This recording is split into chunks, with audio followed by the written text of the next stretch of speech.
There is no doubt that the large luxury SUV segment is pretty competitive, and as it gets more competitive, the prices just seem to keep getting higher and higher. However, there are some more affordable options like the one I'm driving here today. My name is Omar, and this is the 2022 Infiniti QX80.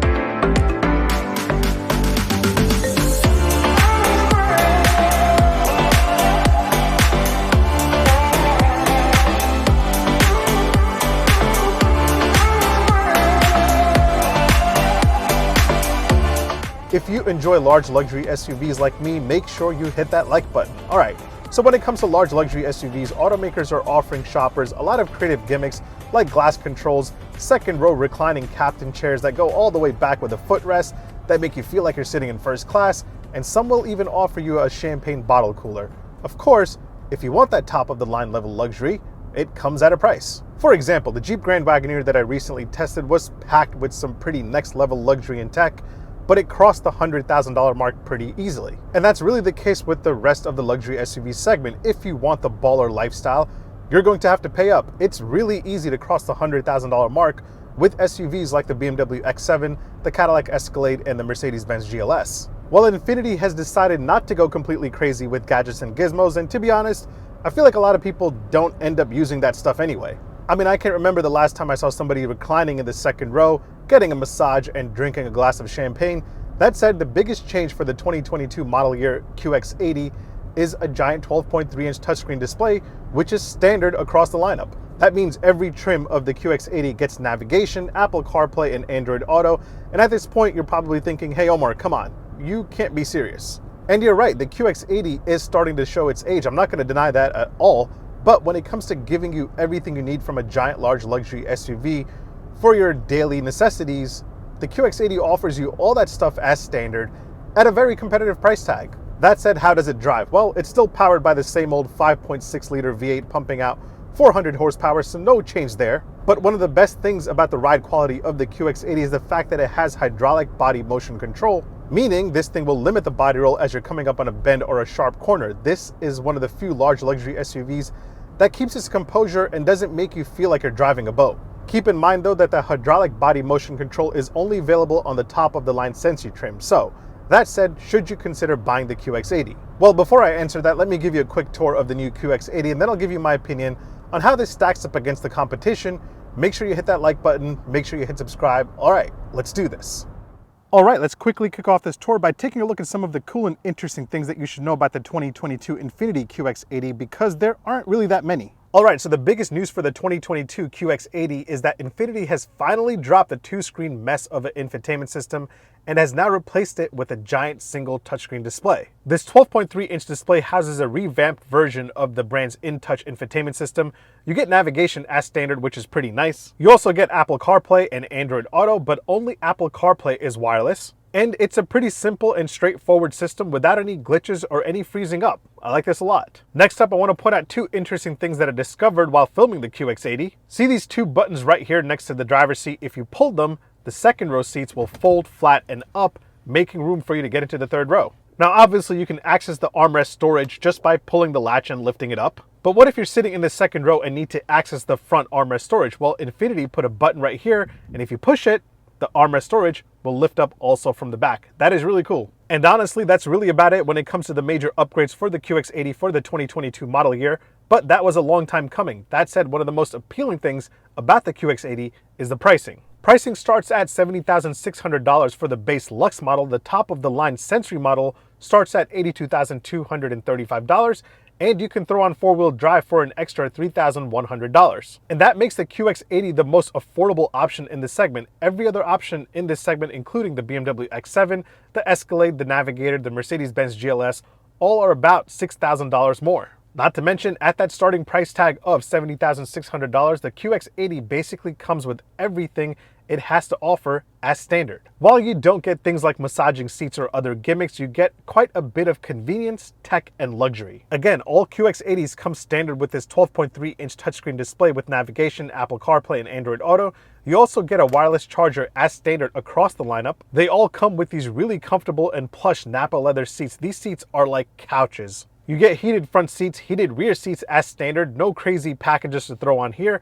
You get a standard heated steering wheel. It's not a part of some cold weather package or anything like that. Tri-zone climate control is also standard across the board. You also get a 13-speaker Bose sound system, which sounds amazing. And you also get a bunch of driver assist tech, including adaptive cruise control, lane departure prevention, front and rear collision warning, blind spot warning, a 360-degree camera, a rear view camera mirror.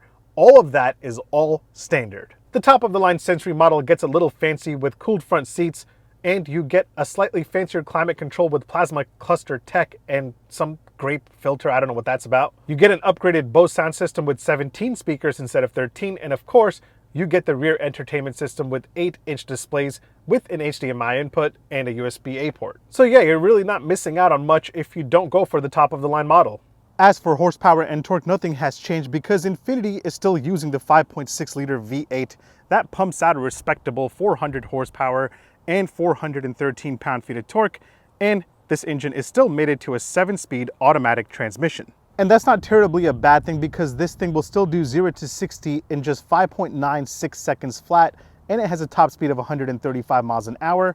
I expect the next generation to start doing some twin-turbo V6 thing and dropping the V8, and hearing a lot of you complain about it. Fuel economy wise, you're still looking at 13 city and 19 highway. You have a 22-gallon tank capacity. I'm averaging, after a few days of driving, a total of 15.7 miles a gallon. Let's talk about the exterior design a little bit. Not much has changed for the QX80 since the facelift it received in 2018. The design has been somewhat controversial, but I honestly think this is one of the better looking options in the segment. It does a great job of balancing a big giant stature with a lot of luxury appeal. So when is a redesign coming? Well, word on the street is that it'll happen sometime in 2023, so I'm looking forward to seeing how it evolves. But yeah, let me know in the comments what you think about the QX80's exterior design compared to the competition. All right, let's check out the cargo capacity. You can pop the trunk by using a button located right down here, and it takes a second to really open up. It's still going, still going, still going. Excuse all my mess back there. But once you finally get it open, you have 16 cubic feet behind the third row, and with the third row folded, you have about 49 cubic feet, and with the second and the third row folded, you have a massive 95 cubic feet. Like most large luxury SUVs, you do have buttons back here to fold the third row, no buttons to fold the second row, but again, you push them, and it takes quite a while for the process to happen. Still going, still going, still going, still going. That takes way too long, and it takes the same time to put them back up. So that takes a while. Hop inside the 2022 QX80, and again, not much has changed besides this center area right here. It received a major update in 2018 with a single screen at the top and the familiar Infiniti layout. Then in 2021, Infiniti decided to go with a dual screen setup, which not many people were a fan of. For 2022, things have gotten much better and much cleaner. You now have a single touchscreen display for the infotainment. Then you have your climate controls, which a lot of people will be happy to know that they are physical buttons and controls, not tucked away in the infotainment system. And then you have this area here, which is your wireless charger, and that's standard. That said, I am looking forward to the redesign to see if Infiniti does a total revamp and adds some extra luxury in the QX80, like massaging seats and second row lounging captain seats. Speaking of the second row, let's check out the rear legroom. As for second row legroom, you're working with a total of 41 inches. I'm about 6 foot tall. That is my seating position. As you can see, I still have a good amount of room. You cannot slide the second row forward and back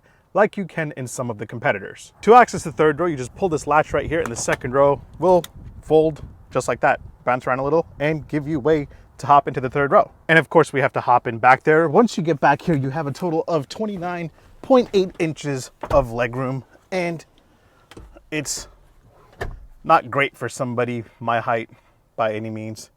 Maybe somebody a little bit shorter than me will not have that much problem. Now, before I give you my opinion on whether or not if you should buy the QX80 over the competitors, let me point out a few random things that I'll have to show all of you. You have 8 cup holders, 2 in the front for the front passengers, 2 in the back for the rear passengers. And I don't know why, but large luxury SUV makers love to give third row passengers 2 cup holders each for a total of 8. I don't understand that because nobody really sits in the third row. Here are what the keys look like to the QX80. Same old Infiniti key. Time to upgrade that key design, Infiniti. Come on. Door open and close sound from the outside is beeping because I have the keys in my pocket. And from the inside, pretty solid. Charging game wise, again, you get a wireless charger right here as standard. And right below the wireless charger, front passengers also get a USB-C port and a USB-A port. Rear passengers are working with a USB-A port for each side, and then they have a household outlet right down there along with a cigarette lighter charger right there. Third row passengers get no charging love at all, but they do get 2 cup holders each because, you know, they get really thirsty back there. And now for an indicator and horn sound test here with the 2022 Infiniti QX80. Indicator first. Pretty quiet, nothing that exciting. And now for the horn sound. Definitely expected it to have a lot of authority, and it does. And now that I've given you a tour of the QX80, let me give you my opinion on whether or not if you should buy this over the competition. All right, let's get to it. I mean, to be honest and clearly said, if you're looking for an affordable large luxury SUV, the QX80 should be on your list. Look, I'm not saying that there aren't better options out there. This segment has some very outstanding contenders, but again, all those will cost you significantly more. The QX80 gives you everything that you need from a large luxury SUV, and it does that all with a starting price tag of $70,600, which is significantly less than the competition. Even the range-topping Sensory trim starts at around $82,000. My only issue with the QX80 is that you have the Nissan Armada, which is even less than the QX80, and it's basically the same thing. This might be a little bit more luxurious, but not by that much. Even if you go for the Nissan Armada Platinum, that thing is packed with a lot of luxury. It has quilted leather seats, and that is right under $70K fully loaded. So that's probably the only debate I would have if I was going for the QX80. So let me know in the comments if you would consider buying the QX80 over the competition, or even if you would consider buying this over the Nissan Armada. Let me know. Either way, thanks for watching. Make sure you hit like, make sure you hit subscribe, make sure you follow me on Instagram and on TikTok. My handle is @OmarDrives. I'll catch you in the next one. Take care. Peace. And if you're enjoying my stuff, please share it with your friends. Spread the word. I would love for them to be a part of our community.